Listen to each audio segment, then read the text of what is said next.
नमस्कार। मैं हूं आपकी अपनी प्रिया और आप सुन रहे हैं प्रिया संगीत जगत, जहां सुरों की मिठास के साथ हम आपको जोड़ते हैं हमारी संस्कृति, वास्तु ज्ञान और जीवन के उन अनुभवों से जो दिल को छू जाते हैं।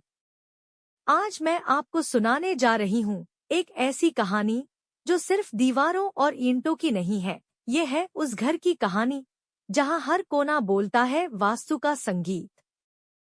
शांतिवन गांव की हरी-भरी वादियों में बसे एक छोटे से परिवार ने अपने सपनों का घर बनवाने का निर्णय लिया। राम, उनकी पत्नी सीता, बेटा अर्जुन और बेटी सिया। राम जी ने जब जमीन खरीदी तो उनका एक ही संकल्प था, अब की बार घर ऐसा होगा जिसमें सिर्फ दीवारें नहीं, ऊर्जा बहेगी, सकारात्मकता की, समृद्धि की और शांति की।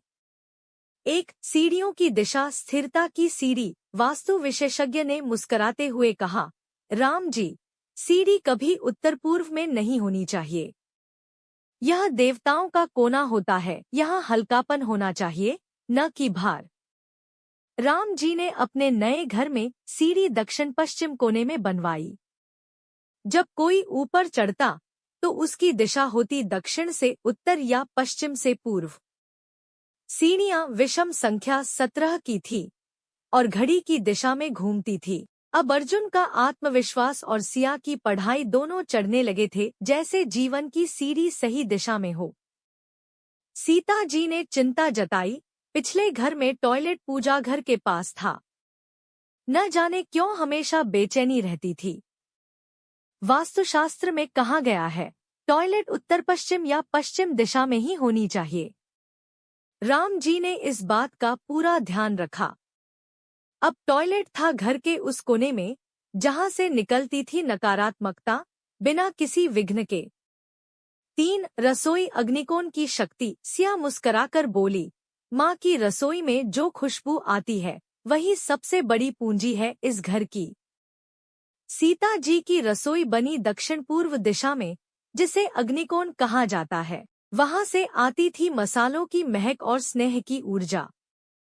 चूल्हा इस तरह रखा गया कि खाना बनाते समय मुख पूर्व दिशा की ओर हो। हर सुबह की पहली रोटी गाय के लिए और पहली थाली देवताओं के नाम। रसोई बन गई घर का हृदय। शुभ परिणाम, घर बना मंदिर। समय बीता परंतु कुछ नहीं बदला, बदली तो बस घर की ऊर्जा। जहां पहले तनाव था वहां अब प्रसन्नता थी, जहां असंतुलन था वहां संतुलन था।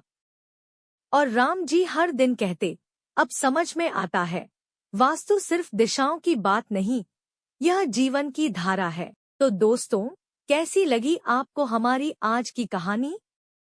अगर आपने भी कभी महसूस किया है कि घर की बनावट हमारे जीवन पर असर डालती है, तो नीचे कमेंट में जरूर बताइए। और हाँ, अगर आपको यह जानकारी पूर्ण और दिल से जुड़ी लगी हो तो हमारे चैनल प्रिया संगीत जगत को सब्सक्राइब करना न भूलें। अगली बार फिर मिलेंगे एक नई कहानी, एक नई धुन और जीवन के एक नए राग के साथ।